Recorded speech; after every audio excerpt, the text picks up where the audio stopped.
Hello, I'm going live. Been a minute. I just realized my phone is about to go off like crazy, so I'm gonna go put the both of those phones on silent. Hey y'all, come into the building. A Black Beauty is here. Let me move the microphone closer. Yes, come into the building.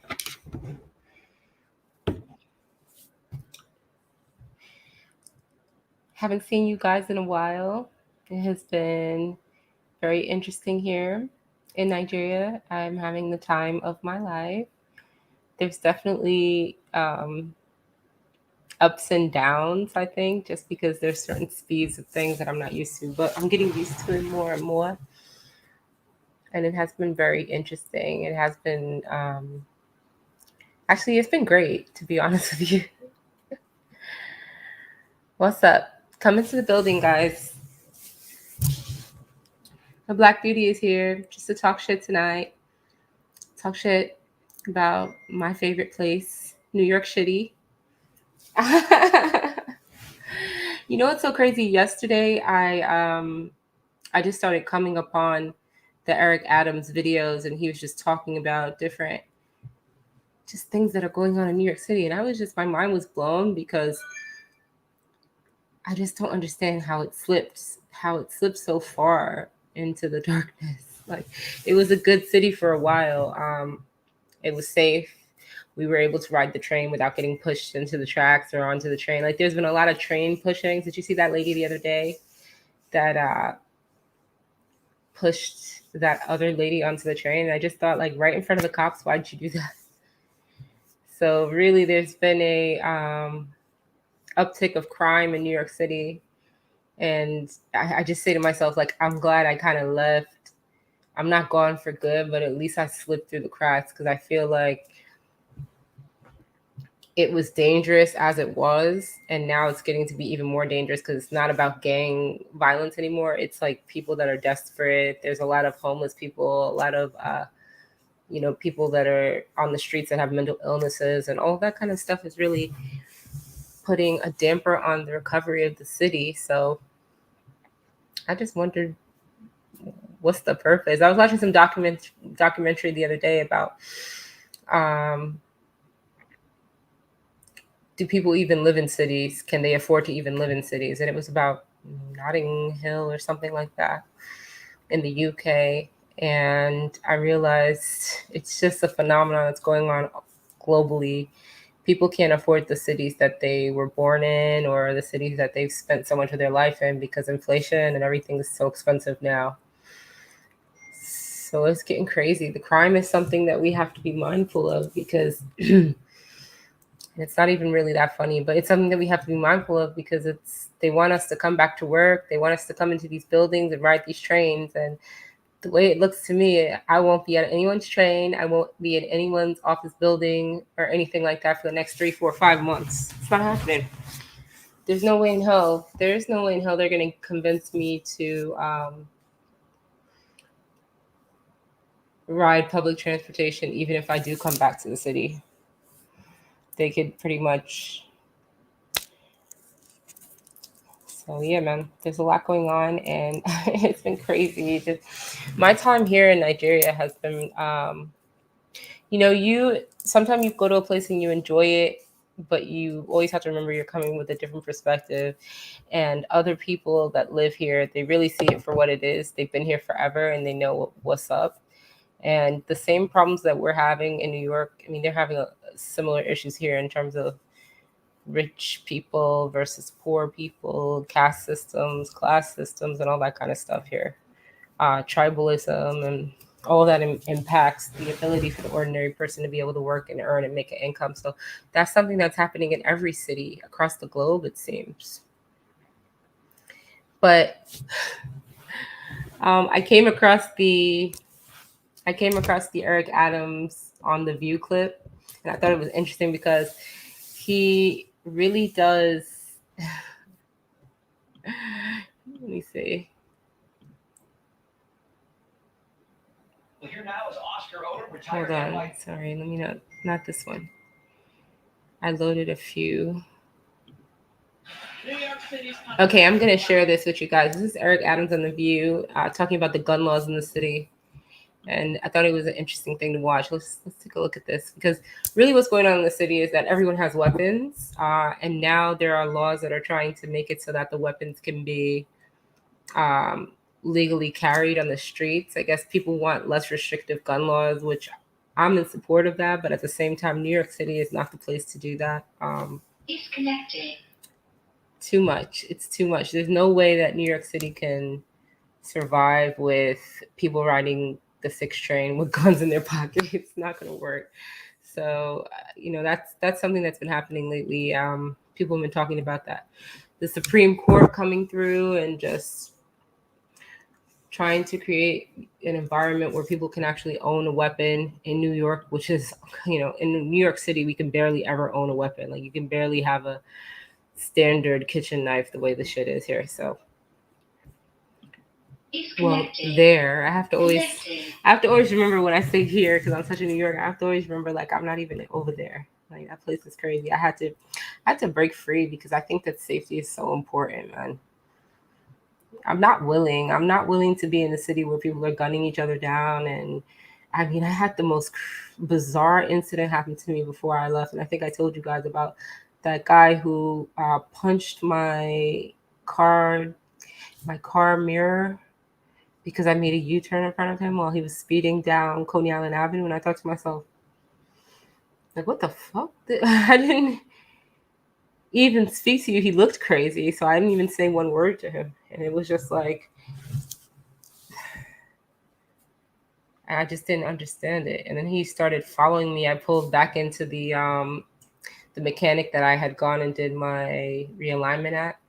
I pulled back in there, and then I just let him have a fucking tongue lashing and a half, because how dare you? What the fuck's wrong with you? And then he was looking at me like, and I was like, you'll never be one of us. And he was looking at me like I am black. I'm like, no, you're not. He got so mad. I think he got so mad at the fact that I told him he wasn't black, more than the fact that I was upset about him punching my window. Like, he was just upset that I just took his black card, because you doing this to a whole black woman in the middle of the day, and I'm not even doing anything to you but driving my fucking vehicle. So those are just little incidents that happened that just made me just completely quit on the place and just say, listen, let me just go and take myself to a place where I can be impactful but still maintain my safety and still move about in a city-like environment and get closer to my Africanness and continue to bridge the gap between the diaspora and Africa. That was important to me.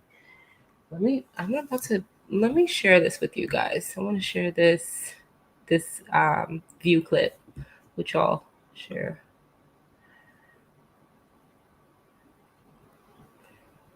So let's share screen. Okay.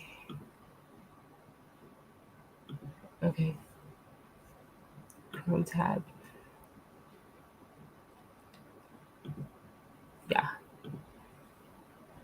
All right, I'm gonna let it go, guys. Here we go. Didn't like it, but yeah.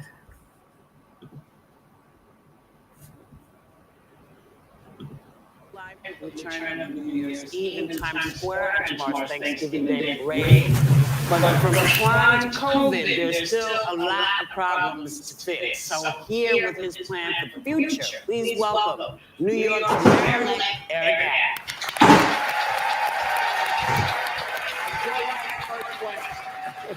First of all, congratulations, Mr. Mayor. We're all hoping that you do spectacularly well, because New York, like much of the country, is dealing with a lot of crises.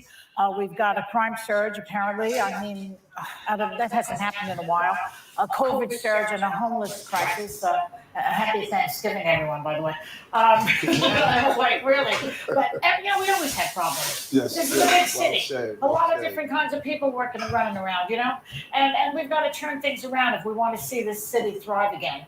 So I hope, this is a general question, but do you have a specific idea of how you're going to turn this around? Yes. First, let me say this. This is Thanksgiving, and sometimes people believe it's Thanksgiving. and it's not just Thanksgiving. We should be out giving to people because we are blessed. And no matter how challenging our city is right now, we're all blessed. And I say over and over again, I said on the campaign trail, the prerequisite to prosperity is public safety and justice. Public safety. We could have them both. Justice. We could have a safe city that is going to give the economic stability we need. People are going to feel better about getting on the subway system. Our tourism, which is a multi-billion-dollar industry, is going to invite people back to New York. And it's about making sure our city is safe. And from that, we will build a strong foundation. You'll have more people come here. Yes, sir. Okay. Yes, got it. Mr. Mayor-elect, the Kyle Rittenhouse acquittal and the lionizing of him by some, and the pending decision in the Arbery murder trial have reignited, in my view, this debate over citizens taking the law into their own hands, this sort of vigilante justice. As a former police captain, what is your take on these cases and this trend? Well, and I think you're dead on. I think when you do an analysis of what's happening across the entire country, we have the extremes really attempting to take away our way of life in America. The extremes are far, far right and far, far left. Okay, so far, here's the deal with this, and we may not watch the whole clip. I'll drop the link. Let's see if I could just go grab the link and drop the link so some of y'all can check it out. The gist of it, I will play a little bit more, but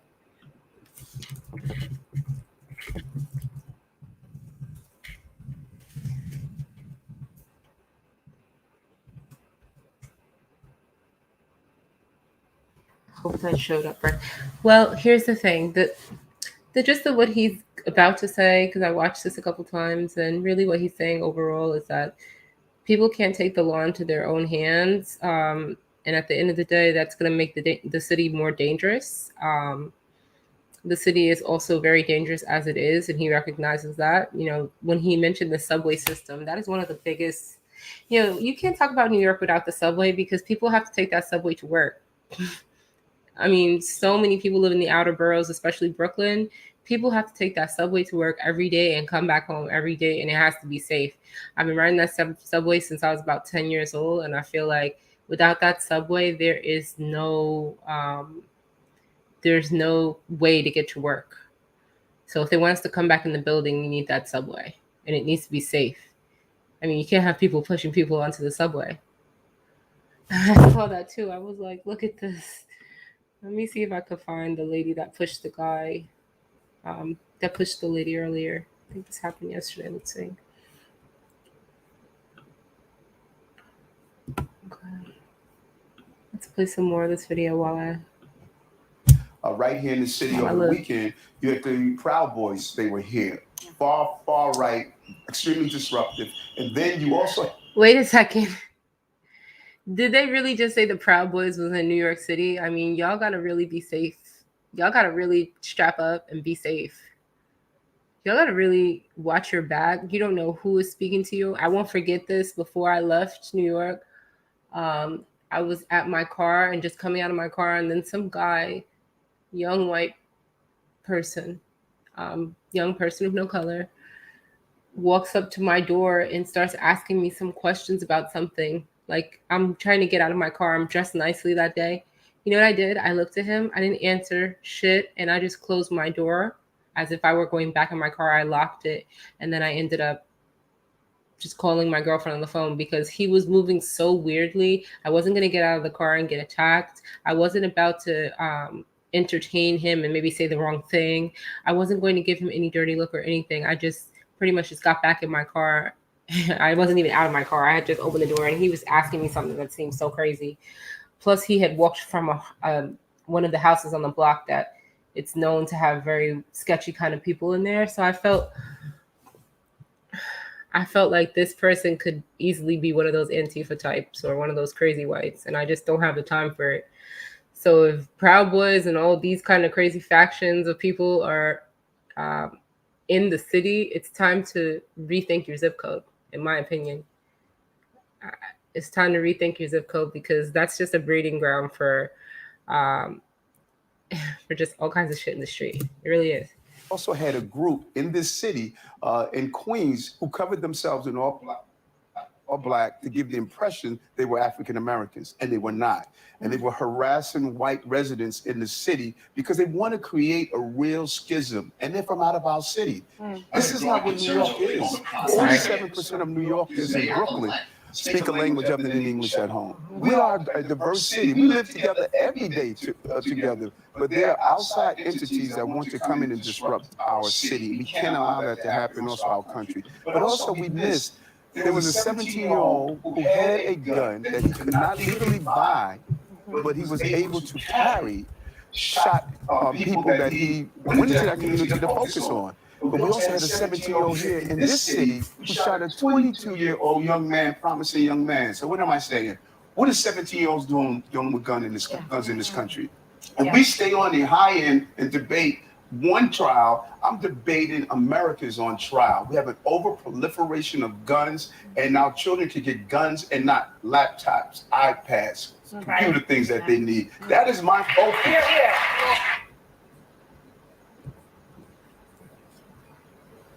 I think I have too many. I feel like I have too many going. Hold on. Too many tabs going. I hope y'all can see me. Let me see. You're getting commercial here. I don't have premium on this one. Introducing Lucia, the easiest, most. Okay. And you actually lead right into my question. New York actually has one of the most restrictive gun laws in the country, but the Supreme Court looks to be on the verge of overturning it for being too restrictive. How concerned are you about this, and will this mean that more people will have guns in their hands? Yeah, this is frightening, what is about to play out on the stage of the Supreme Court. As soon as that court was put in place, I knew we were going to have some real problems. Right now, New York City, we have one of the most stringent gun laws on concealed weapons. They're now going to rule that you can carry those concealed weapons in our city, on the subway station, in restaurants. They could. You prepared for the nigga next to you to have the strap right next to him at all times. Like, people talk about this all the time in New York, how we need to be able to carry guns. And I don't really believe we need to be able to carry. I do believe in lowering the restrictions for having guns in your house. Like, let's not make it so difficult for a person. Like, why do I have to have, I had the gun application and I never submitted it because I always needed someone else to secure. And the only person that I thought capable of really securing it was my sis, and she lives in PA. So my thing is, like, it's too difficult for the ordinary person to be able to have a gun in their home. But in terms of being able to open carry, are they crazy? I mean, the city is already crazy and people don't even have weapons in their hands. I mean, a few people have weapons, but it's mostly people pushing people, punching people, having like physical fights. And that's because they really do try to keep weapons out of people's hands in New York City, because people are already at their wits' end. The city is too stressful. So let's see what he says. We really must look at this, and then we must adjust once the rule comes out. How would you do that? Well, I believe that we could look at the New York City Police Department right now. They do the actual permitting of firearms. And so I think that we could adjust it to comply with the law, but also put in place barriers and restrictions that people can't get the guns in the first place. We don't know exactly what the ruling is going to be, but we must be vigilant on it. I am really concerned about this law that's coming down. And when I met with the president a couple of months ago, I talked about the combination of city, state, and federal agencies looking at how do we coordinate together to stop. Okay, look, the link is in the chat. I'm about to move on to the next video. As you can see, the politicians will politic. At the end of the day, this man, he said he's going to do something. It's, his term is going to start soon. And at the end of the day, we want to make sure that he sticks to his plan, which he is a man of his word. I've actually met Eric Adams a couple times. But what I will say about him is that he's not about to give y'all niggas no pass because you black. Don't think he's not that person. So, I mean, he does want to encourage our community, but he's not about to just let y'all run around with the AK under the dress. It's not going to happen. You're not about to let y'all just run around with, crazy semi-automatic weapons and crazy pistols. Like, he's not, nah. It's going to be standard. Like, you can have your standard, like, 9mm. You could have your standard, 38 and shit like that. But you guys are not about to be with the kits that I've seen in New York, and I've seen some kits. I mean, I've really seen some kits. I've gone to people's place and I've seen some shit, and I'm like, I know for a fact that you don't have no license for this here. I mean, you might have had it when you were out in, you might have had a license for that kind of shit when you were out in Florida, Memphis, but you don't got no license for that here. So sometimes you'd be surprised. A lot of New Yorkers already have heavy artillery in their house. And then there are people that have licenses still. So there are a lot of guns in New York already. We don't necessarily need more. But I do believe in people being able to bear arms. That is a right that must be exercised, and more Black people need to be able to exercise that right. We need to be able to do just like the white people that are out there training in the forest. We need to be able to be heavily trained. We need to have arms is necessary. So to me, yeah, when I see what's going on in the city, I'm like, damn, crime is going to be heavily impacted regardless of what you do, whether you allow guns or not. It's people are going to react, and it is what it is. The city is breaking down, and you have the ordinary working person who is now a victim of people that are mentally disturbed, people that are economically challenged, and people that are just having bad lives are preying on people that are doing well. And all of the rich people, it seems like they've gone already. So it's just middle class people and super middle and working class people, because middle class, we don't know what that is anymore. I mean, what is middle class? I've been trying to figure that out for the last year. Like, what is middle class? What kind of money do you have to make? Because person that makes good money, please. Most people that I know that make good money, they don't feel like they're middle class. What's good? What's good, Alonzo? Most of the time, people making good money, they don't feel like they're middle class. I mean, they feel like they're just getting by. They make decent money, yeah, but there's so many expenses to live in New York. I was just playing that video, the Eric Adams on the View video, but I did find it interesting. There is another video here I'm about to play. Let's stop share this. Let's stop sharing this. Stop sharing. And then I want to, let me share this other screen with y'all.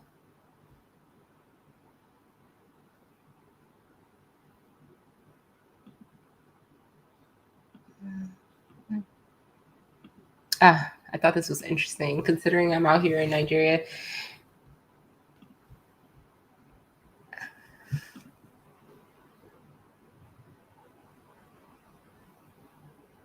Eric Adams has traveled to Ghana in West Africa. The mayor-elect says when it comes to COVID, he will follow the science, but right now, travel is banned only to southern African countries out of an abundance of caution. Adams says the trip for him carries great importance, saying, quote, I made a promise to myself that I would visit Ghana following the 400-year anniversary of slavery in America and the election to show how far we have come and remember how far we still must go.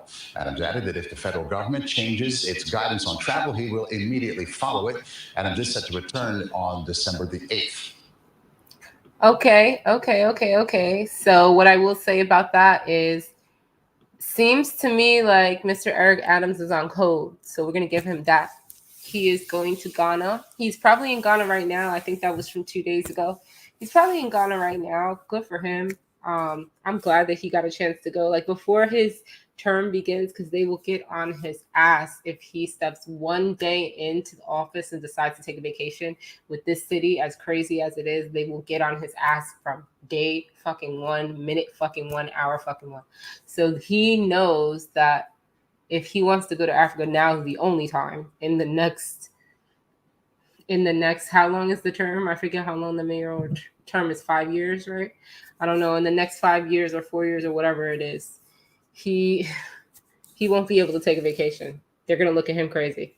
There won't be no going down south. There won't be no going to Africa or the Caribbean. They'll be looking at him crazy. The way they did de Blasio. But de Blasio was a complete failure, so it was different. Eric Adams, though, I respect it. I respect the fact that he's going to Ghana. And that, to me, that's big.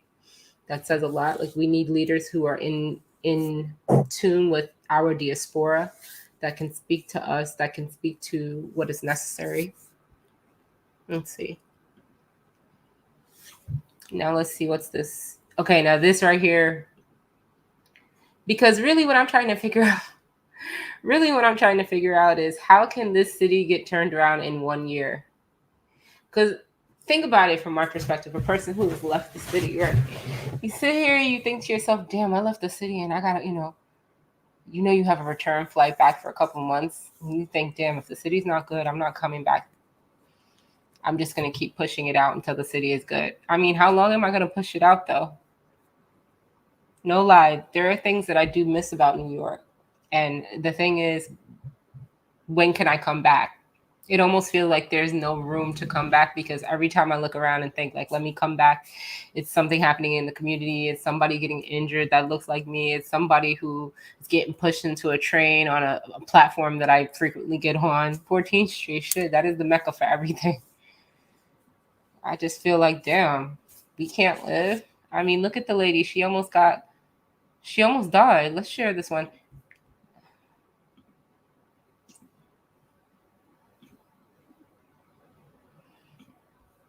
I mean, I don't know if you guys saw this, but look at this lady.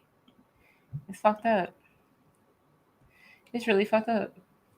Well, tonight in Eyewitness News exclusive, striking video showing a woman being pushed into the side of a subway train. We told you about the attack last night. Now, Eyewitness News reporter Stefan Kim has exclusive details about it and how the NYPD was able to make an arrest so quickly.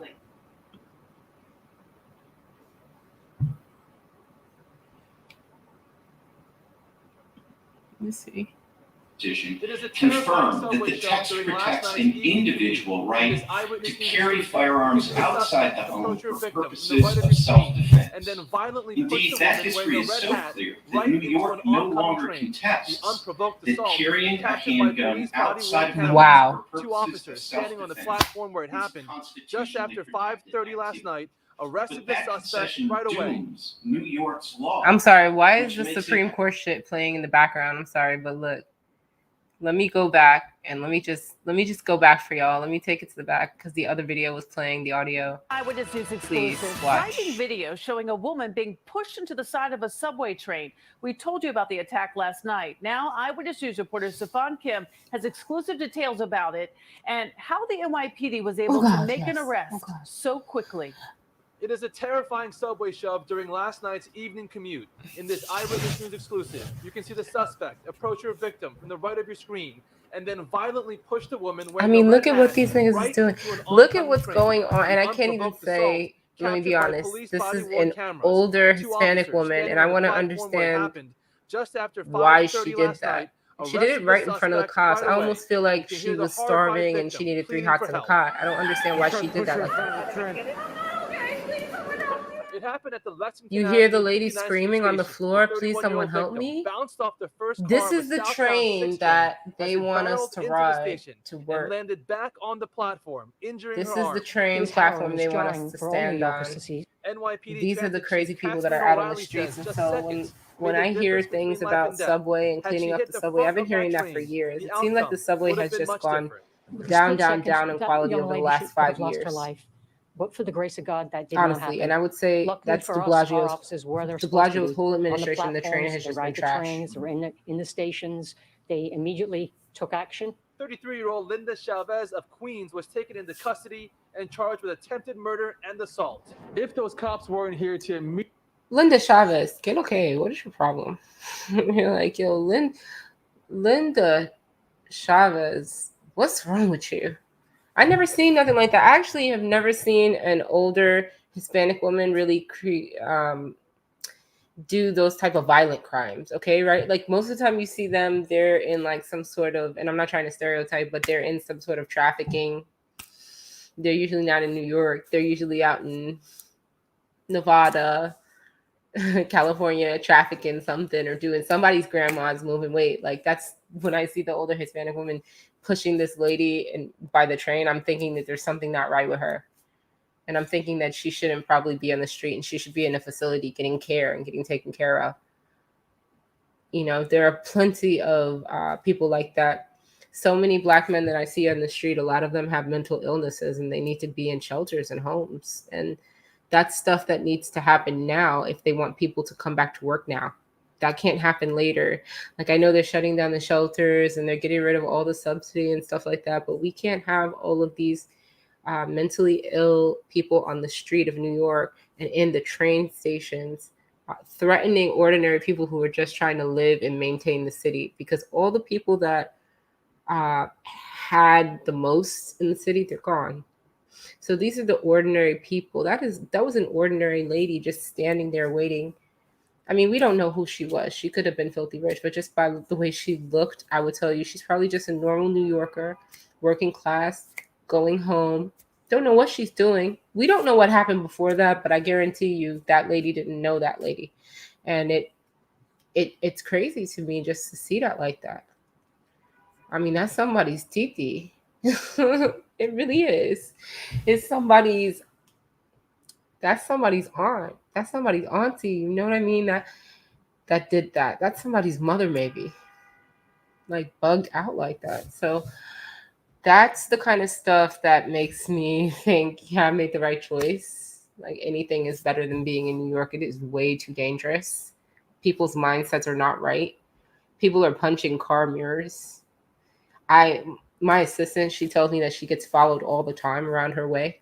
I told her to start using Uber more. Listen, I know it's expensive, but it's worth your safety. Even if you have to use, I don't know, they don't have pool. They didn't bring pool back. That's one thing I noticed. They didn't bring that back after COVID. So now it's more expensive for my assistant to get around if she won't. But at the same time, I told her to stop taking public transportation altogether. She said, I know when, she's younger, so she doesn't have the same fear we do. And she's like, I know when. But at the same time, it's not safe. I don't know what's been going on the bus because I guess the news for the bus comes by word of mouth. So I haven't really spoken to people that ride the bus in a while, it seems like. So I don't really know how the bus system is doing. But it's usually the train system where the people are acting the most crazy, act a fucking fool on the train. And they want us to come on that train. I can't even be on that train for 3 stops. Nope. Because that train right there is the way to that train right there is the way to walk in frustrated and fucking sweaty every day. I used to take that train and I would just because I had to run between, like, when you have to transfer and that transferring shit, I understand it's a highly developed and well mapped out transit system, but that transferring shit and just knowing I did my makeup and took a good ass shower and sprayed some good ass cologne on me, and then all that shit is pretty much gone by the time I get to work. I have to be in the bathroom for I used to come in and be in the bathroom for 20 minutes. Some of the partners will come in and they just be like, you always look so good. And I'm like, well, that's because I give a fuck about it. I come to the bathroom so I can freshen up. I'm not about to just sit down and clickety clack with makeup dripping down my face and, with sweat all over my chest and shit. I'm not going to do that. I know there are some people that cared more about their job than their image, but your job and your image are intertwined. They are. So at the end of the day, I just wanted to look cleaned up. God, I wasn't about to come off that train looking like I delivered a bag of bread. A carton of milk and some eggs. No, I came to work, so I want to look like I came to work. But I would come off that train dripping sweat. I would come off that train with my armpits just dripped in sweat, just because just the stress level is what got me. Sometimes it wouldn't even be crowded, but just the stress of you can't have one good train ride. It was getting to the point where I noticed every train ride, someone was getting into an argument. I would say back in 2018, it's like the last time I really took the train. Everyone was arguing all the time. There was an argument. Somebody was mad at somebody. And even now, this past week, I thought I saw something that came up. Somebody was on a train, got into a fight with some lady. Some white lady got for face bashing. I don't know. It's too unsafe. It's too dangerous. It's not. They don't bring that train back. Nobody's coming back. Money's not worth it, really. Let's see if I can share. Oh, this is okay. So this is interesting, and I always wanted to know what people thought about plainclothes units to begin with. But the fact that Eric Adams wants to bring them back, it's crazy. I will say I'm in agreement. It's just that that's not what I'm supposed to say. It's real sad, but at the end of the day, let's see. Mm.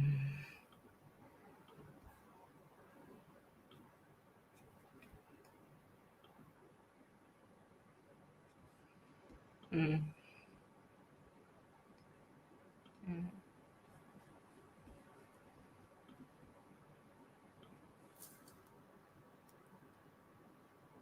I need to be dropping these links for y'all. Well, here now is Oscar Odom, retired NYPD detective. He's also a former first deputy sheriff commissioner. Oscar, so glad to have you with us today. I got to tell you, this story hits me very personally. I've got a family of 5 in New York City. It's all about safety right now, getting the kids around the city, my wife feeling like she can do that. I hear Hawk Newsome talking about the inevitability of bloodshed if a plainclothes unit is back on the street. Your reaction to what Hawk said and how the mayor's responding? Well, the thing is, I would hope, with diplomacy that we want the same thing, but maybe there's a different interpretation of it. I agree with the mayor-elect Eric Adams that we should continue and that he should put the plainclothes unit back out there. But of course, with adjustments, crime precision policing, and to make sure that people are safe.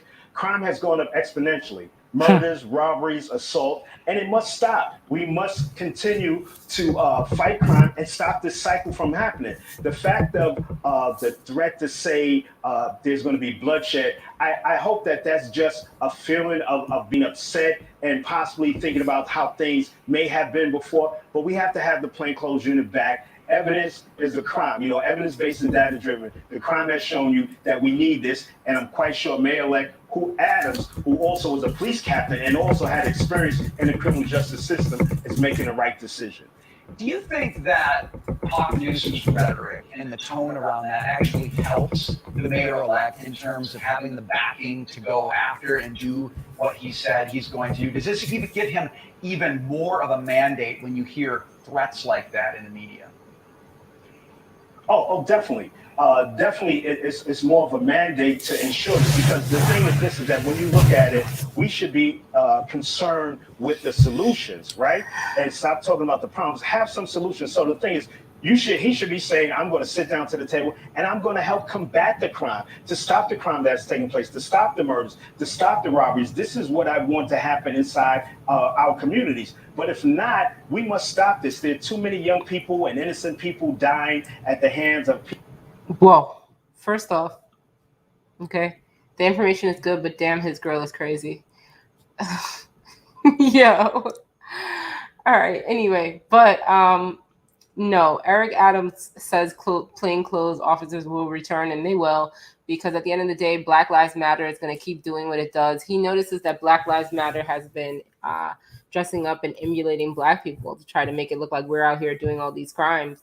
And I think that Eric Adams is just not having that. So that's really what the plainclothes are for. But at the same time, it's still going to catch you and your boy dealing those drugs down the block. It's still going to catch you and your homeboy selling your arms out of your trunk. Like, it's going to be bad. It's going to be crazy out here. And there are a lot of people with weapons that are just not willing to go to jail nowadays. I mean, I hear so many things about people just getting into gunfights with cops. I was hearing so much of that before I left New York. And I just really, that's the way it seems like it will play out. Plainclothes officers will be approaching people that have weapons on them and might even get their head blown out. So it just, to me, it just seems like there's a lot that needs to be done that can't be done in a matter of 1 year, even 2 years. There's a lot of cleaning up of the city that has to happen to get it back to what I call homeostasis, which is like Bloomberg level, how it was 2010, 12, even 14, it was good. It really was. So to get it back to that level, it's going to take a hot minute. It's not going to be that easy. Anyway, so let's see. I mean, what do you guys think about this? I don't know what you guys think about this, but what I will say is, I mean, we can't, I'm laughing about it because it's like, damn, I escaped. But at the same time, it's not funny because I still have family that live there. And I just think about my cousin having to ride the train and the bus and stuff like that with these people acting crazy with her new baby. I just think about just everyone having to get around and be impacted by, I mean, there were crazy people everywhere. When I was driving to the storage unit to get some of my things and to put some stuff away, I came out and there were literally people doing drugs right in the street. I haven't seen that since I was a kid, since I was a child, since like the 90s. Really haven't seen that in a while. That made me think, damn, the city is regressing. And now they're going to hand it to the black mayor and hope that he can clean it up. And if he can't clean it up, he'll be a failure. That's the fucked up part about it. So let's just hope everything works out. This Supreme Court, this last tab that I had to show with you guys was, I'm sorry, share.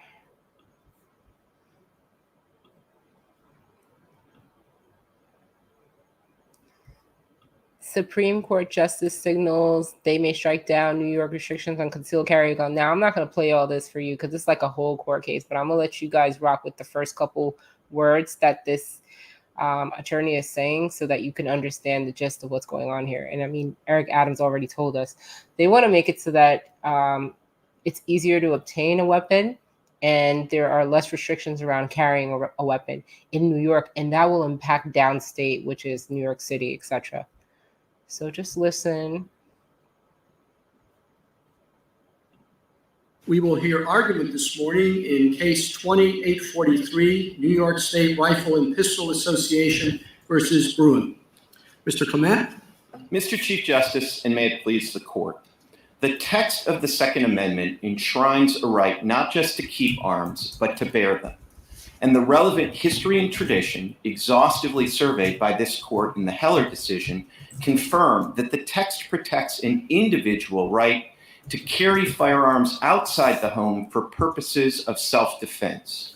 Indeed, that history is so clear that New York no longer contests that carrying a handgun outside of the home for purposes of self-defense is constitutionally protected activity.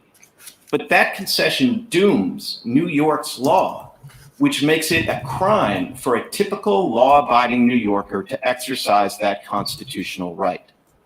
This court in Heller labeled the very few comparable laws that restricted all outlets for carrying firearms outside the home for self-defense outliers that were rightly condemned in decisions like Nunn against Georgia. New York likens its law to a restriction on weapons in sensitive places. But the difference between a sensitive place law and New York's regime is fundamental. It is the difference between regulating.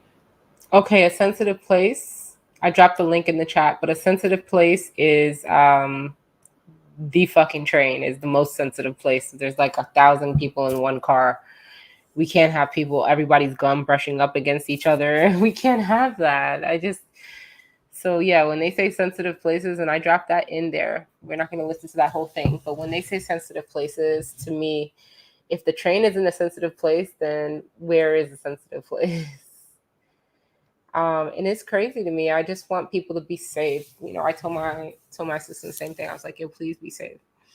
I really think that young women have it the hardest, women that are in their late teens and early 20s in this environment, because they don't necessarily have the resources to be able to hop into an Uber and just keep it moving. They kind of do have to rely on, I remember when I was in my teens and early 20s, I felt like it was really hard sometimes if you didn't have money to be able to take cabs everywhere, because if you were dressed nicely or even a little scantily clad, you couldn't be outside because, people will try to grope you. People will try to touch you. I had a roommate. She moved from California to move in with me. And literally within a month, her dad came from Orange County and took her right back to Cali. Young, beautiful, Black girl, woman, young lady, wonderful person, one of my favorite people. And her dad was like, I'm not having it. I'm not about to leave my daughter. And that's what dads are supposed to do. But at the same time, it almost made me feel bad. It made me feel like, damn, she's being lifted out of this environment and put into a better place. But guess what? This is all that I could afford, even as I'm working. And this is supposed to be a neighborhood that's gentrifying, but still, it's still a little rocky. And Bed-Stuy was still a little rocky back then, and it still is. There's still pockets that you don't want to be around. There's still blocks you don't want to walk on and people you don't want to interact with. So to be real with you, it was very interesting to see what it really means to have your father in your life. Like, he came and just lifted her up and was just like, it's not the same as when your dad just talks to you on the phone. He came and just lifted her off of Gates Avenue. It was like, oh no, you're not about to be grabbed and groped in the street. So to be honest with you, it just gave me a whole other respect for what it means to be a father. Because that's exactly what I want for my children. I want that if my daughter is in a place and she's not supposed to be there, that her father runs to go get her and brings her back home safely. And I just grab her, oh my baby. Like, that's what I want. Honestly, I want that. I would like my children to have the kind of father who is just so concerned about them, right? Like, he just wants to know everything they're doing. He wants to know what they're, even more than me. Like, I want to know what they're doing, yes, but I want their father to have a really strong understanding of what they do so that he can step in and protect them when it's necessary. So I'm really excited about, but can it be possible in a place like New York City? Does a person want to have a family in New York City nowadays? What do y'all think? Is New York City the place where we can have a family nowadays? Can we birth children, raise them, send them to school, and have an actual family in New York? That's what I want to know. Because it feels like, to me, it's almost impossible. It feels like if you were to bring up your child in New York, something is wrong with you. Even one of my best friends who opened up a school in Brooklyn, now she lives in Nevada, I think, or Utah. I don't know. She lives somewhere with her mom. Like, she went over there. Her mom was living over there. Now she lives over there, her and her husband, and probably the whole school is just, I don't know. So it seems we really have to be honest. I mean, do you want to be the last person standing? Hi, Miss La. When you said not really, you don't want to raise a family in New York. Hell no. I mean, hell no. Raise a family. And it's so crazy. I hate to shit on my city because I really am a hardcore New Yorker, but upstate is just as bad. Let me tell you about upstate. Upstate is a place where a lot of people don't have a lot. So if you're a person who's used to the city life, you might as well just move yourself to another city and just keep on moving. I really believe that if you have decent income in New York, then you should pick up and move abroad. There's really nowhere else to move. You can move to Miami. I was down there for a little while. Miami is great if that's what you like. Fort Lauderdale is great. I have a friend that moved out there. There are a plethora of neighborhoods in California that people say are still good. I don't know what happened with COVID, whether that impacted it, but yeah, we want to be able to. In New York, we just want to be able to live happy, and I feel like all of those street vendors and parties and all that stuff is going to come to an end with all of these guns on the street. It's going to be too dangerous for all of these trucks to be parked up, these food trucks to be parked up. It's going to kill the vibe. It's going to kill everything. It's going to kill people's creativity. No one's going to want to be creative anymore. It's just a violent. And even myself, I found myself being violent a little bit, even as I was leaving the city, just feeling myself getting so angry and just feeling so disappointed about it. But then just releasing that disappointment when I got off the plane and just realized, like, shit, You can make it here, you can make it anywhere type thing. Knowing that I'm doing what I need to do and I'm going to do that wherever I go. New York is really more of a mindset than it is a place. Once you start to understand that as a New Yorker, it's a mindset more than it is a place. So being that I have that mindset, I bring it everywhere. I can't help it.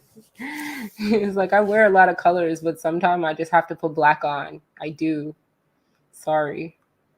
Sometimes I got to put that black on for y'all and remind y'all, like, trenches, bottom, gutter. Wasn't a choice, but it is what it is. You know, you have to just take it for what it is and just throw it up in the sky and just say to hell with it. I lived it. I was there for some of the most critical eras. I feel like most people who've lived in New York, they feel that way. They were there for the most important times of it, but every time is important. I was watching some documentary. It was just a little quick documentary on YouTube. It was like 1978 New York. Y'all should check it out, honestly. Let me see if I can find a link for y'all. 1978. Here it is, New York in 1978. I mean, if you just, first of all, let me just, if we can get into it, let me just kind of show it to y'all, because when you just see the way it was always the same. Once you realize that nothing has changed, you have so much respect for that shit. Let me see. Share screen.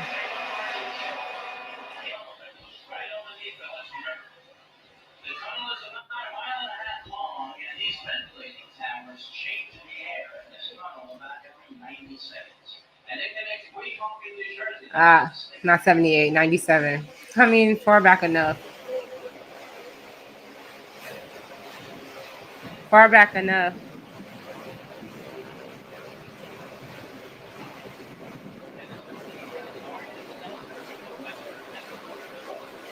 But like, let me see. Let me go to when the people were saying what they were saying, because they were saying some shit to people they were interviewing. Hold on.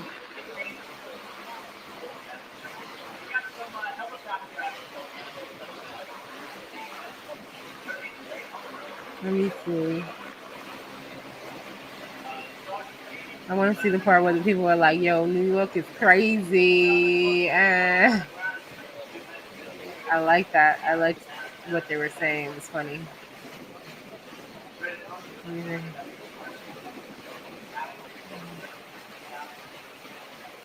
Let me see.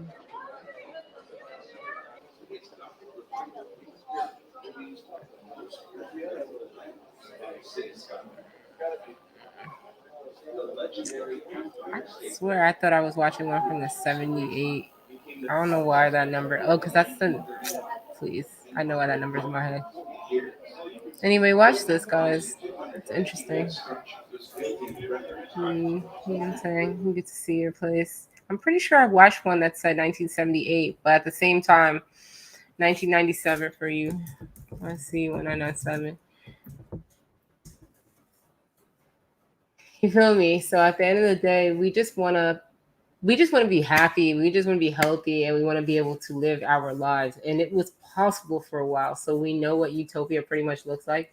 We know what a clean city looks like. That's as clean as it's going to get, in my opinion. Those years, like I would say 12, 13, 14, 15. I would say from 10 on. Yeah, from the rebuilding of the city on after the whole credit crisis. I would say from 2010 to 11 on. New York City was on its best behavior. It was on its worst behavior. And it was literally just a place where you could have fun and work and go out and be safe because we were rebuilding. Now this place is just a shambles. So take a look at that 1997 documentary. You might really enjoy it. Thank you guys so much. It has been interesting just talking about one of my favorite topics, which is New York City, of course. I will have some more content for you guys. I'm just going to let you guys know that there's a lot going on real estate wise here in Naija. And I really do feel like the direction of my channel will start going more towards the real estate, just because that's what I enjoy as a pastime, but also as a career. And I want to be able to to show what's going on here. It's not really about making money because I'm not doing any sales here. I'm not selling anything here. I'm not really making any money in terms of real estate here. What I'm doing is I'm just tagging along with a friend, taking some videos of some flats and just some basic information that could help you guys figure out what could you really get with some basic level money, nothing too expensive.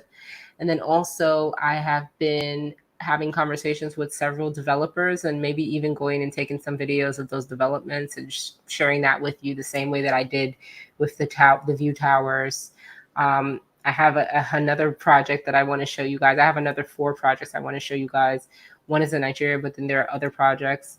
And then there are just some great things that I'm going to be embarking on, and I'm just going to keep them quiet for now. But in terms of real estate, that's what I'm going to be doing while I'm out here in terms of building connections, help bridge the gap between the diaspora and everyone that's out here, and just be that bridge that can help you guys get your information about, proper property out here in Nigeria. If you're interested in coming out here and really living on a budget, but then also living nicely, there's high, there's low, and there's so much to discuss. I mean, I'm learning as I go because I'm new here, but at the end of the day, I'm gonna keep getting it like I normally get it. I brought my New York state of mind to Nigeria, to Lagos, and that means that I'm on a mission, on a hunt.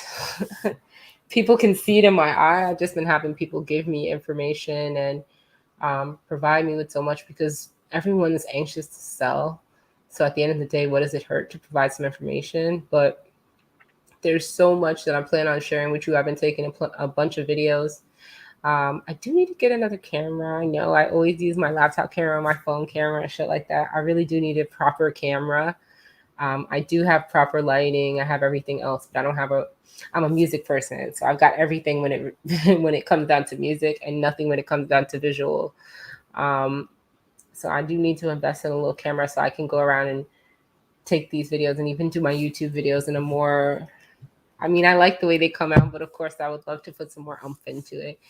And then I'm thinking as I start to put that out and continue to do what I'm doing and then give you guys some beautiful flats that you can all enjoy when you come out here. There's so much to do out here.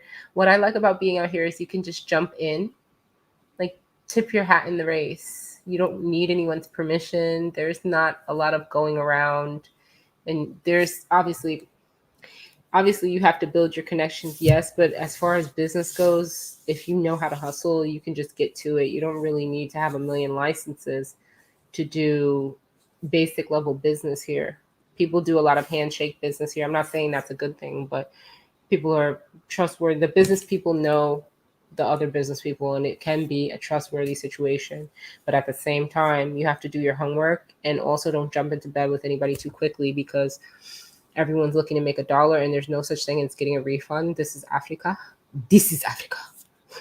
There's no such thing as getting a yo. Every time I say that, it reminds me, because that's exactly the person's voice. The person who said that to me in Sierra Leone, that's his voice. But this is Africa. And at the end of the day, people will take advantage if they know you don't know shit. So I always look, when I do real estate, when I say I do real estate here, I don't do shit. What I do is I look and I watch and I learn. And I take some video of other people's listings and other people's properties and things like that. I'm learning the market. I'm understanding how shit is priced. I'm understanding what the clientele is like because I have a friend who does real estate. I've also just made friends with a woman who is a developer. I'm working on a major project, and there's another opportunity for me to go and have some conversations with another development group. And really, every conversation I have with people, I let them know I'm really not trying to jump into this. I mean, people always want me to sell, and they're like, why don't you sell? Why don't you sell? What I want is to understand what I'm selling first. I just got around here. I don't want to just give out information. I just want to be able to sell in a way that makes sense and it benefits the diaspora. Anyway, I feel like I'm rambling on, and I love you all. It has been my pleasure to share these links with you. Please do read through the comments so you can get the links and just keep up with the city. And let's hope that our city makes a good recovery, because we need that shit. We need to come back in the spring and get to the bag. I love you all. A Black Beauty is out. Peace.